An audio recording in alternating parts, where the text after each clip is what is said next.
We've got to go to LeBron James live as the Lakers take the 3-1 lead in this series. Okay, cool. Pretty good? All set? We'll wait for Mark.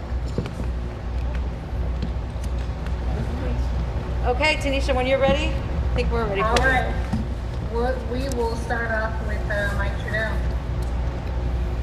Hey LeBron, if you take out that big run Houston made in the fourth when you guys were up, what did you guys figure out about the small unit defensively that was going to limit Houston like it has last game with Mark keeping the 5 in again up until the fourth today? Well, first of all, I want to hit on that last part. Obviously, we got to be better. We got to close out games the right way. We get a big lead. We got to be able to, continue to defend and continue to put the pressure on their defense and not allow them to get back into the game like we did. We started to give up, some threes. We started to give up, some fouls in the backcourt when we were in the penalty, and allowing them to score without the time running. So we'll be better. We'll watch film. We'll be better. But to get to your point, being able to have the luxury of being able to start Keith at the 5 and having that versatility, having more speed out on the floor, allowed us to stay home a lot on their 3-point shooters, and for the majority of the game. And so it worked very well for us. LeBron, what stood out the most to you about the players around you and AD? Name any one guy you want that's tonight, whether it was Caruso or Rondo. What are the things that these guys have embraced about how you guys want to play as a team to support you? Well, I mean, obviously, it's still a learning experience for some of our guys. This is AC's first playoff run. This is Kuz's first playoff run. Obviously, we got Rook in the game today, and he was huge in his first stint in the postseason.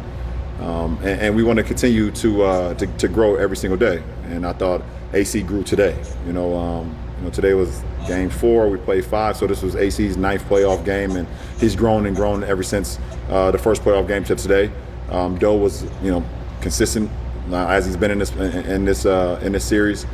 And then, like you said, Kuz had some good minutes, but I thought Rook was really good tonight. Coming off and giving us some huge minutes when Keith got fouls, got a little foul trouble. He came in and gave us some great minutes. So, it's still a learning experience for some of our guys, but everyone works off of me and AD, and we just try to put them in position to be successful, and they also do the same with us. Hey, LeBron, it's Dave. Did you feel like tonight, between the jawing from the benches to some of the players on the court, to dual technicals for AD and Russell, and just the general demeanor, that this series kind of is ramping up, or tonight ramped up a little bit in chippiness, intensity, and anything like that? No, it was just playoff basketball. Fair enough. Okay, Dan? It seemed like there were, especially in this first quarter, you guys had some spot where you guys were also focused on the game plan, but were still really close. Do you feel that? Still playing through. Playing really loose. Oh, yeah. It seemed like it was pretty obvious. Yeah, I mean, through the first, I would say 43, probably about 43 minutes, 42 and a half minutes, we had our game plan, and we executed that.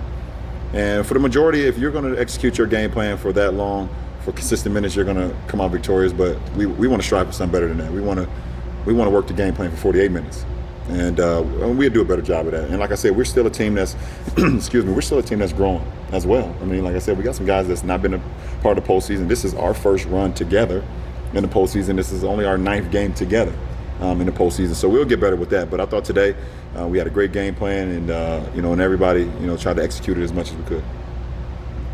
Taylor? Brooks?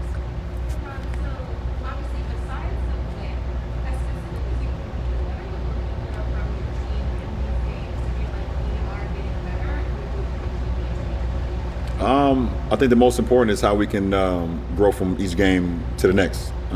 There's always ways that you can get better from game to game, no matter how well you play or how bad that you play. And you have the off days like tomorrow where you watch the film collectively as a group. We see, where we were good, we see where we're not so good and where we were bad, and how we can get better from that. I think having that growth mindset, being able to learn and grow from the wins is just probably is even more important than learning from the losses. So I think that's just huge for us, especially like a day like tomorrow.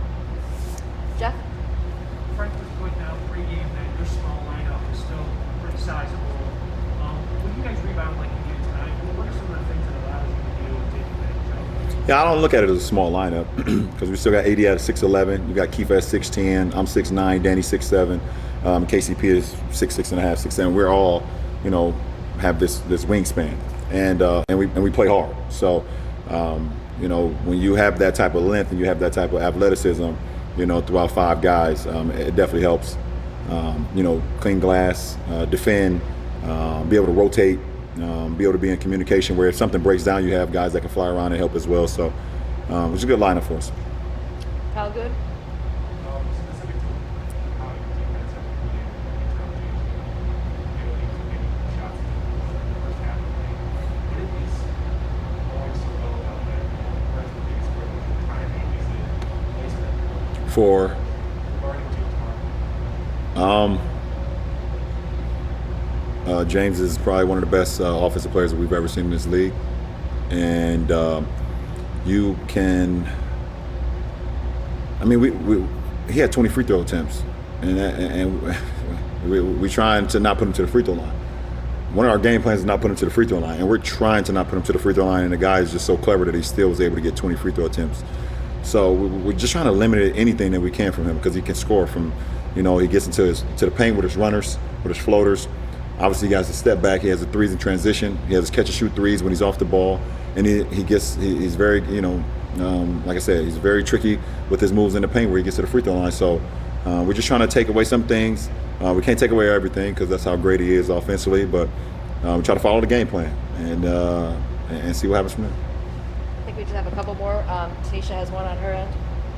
Yes, Brad Turner. How you doing, LeBron? What's up, Brad? What we sipping on tonight? Got some red, brother. All right, I like it. I like it. Thank you for that. What about you? We're gonna have some red too, for sure. For sure. All right. Alex said that you guys have been working on that corner 3 all year long. What does it do to his confidence to know you have that kind of faith in him at a moment like that when you guys are on the other side? I think it's. I don't even know if you can explain it. The fact that we have so much confidence in AC, a guy that played a lot of his time, in the G League, before, pretty much before this year. I mean, last year he got caught up a couple times, but a lot of his majority of the time was in the G League, and for him now to be in this position, be on this platform where he's playing meaningful, big time minutes in the postseason for a team that's compete for a championship. I think his confidence is growing and growing and growing. It's a guy that we know that we can count on, doesn't make many mistakes out on the floor, and just plays winning basketball. That's just who he is. So, to have him in the crunch time, I didn't have 1 second guess if I was going to hit him in that corner when I seen that he had a little bit of space. And he knows that I have the confidence in him to knock it down, and he shot it and made it. So it wasn't a surprise to any of us. Thank you. Yep. No, for sure. And last question, Cassidy. Ron, obviously Rondo is very vocal out there. He's getting more and more. How do you guys mesh you, Frank, Rondo as vocal leaders out there? Well, you can't have too many, especially in the postseason. You can't have too many vocal leaders. Guys that can, like I said after the last game, guys that can do things on the fly. And to be able to have a guy like Rondo and myself and then coach at the helm, being able to kind of have these minds within the game, it works well for our team.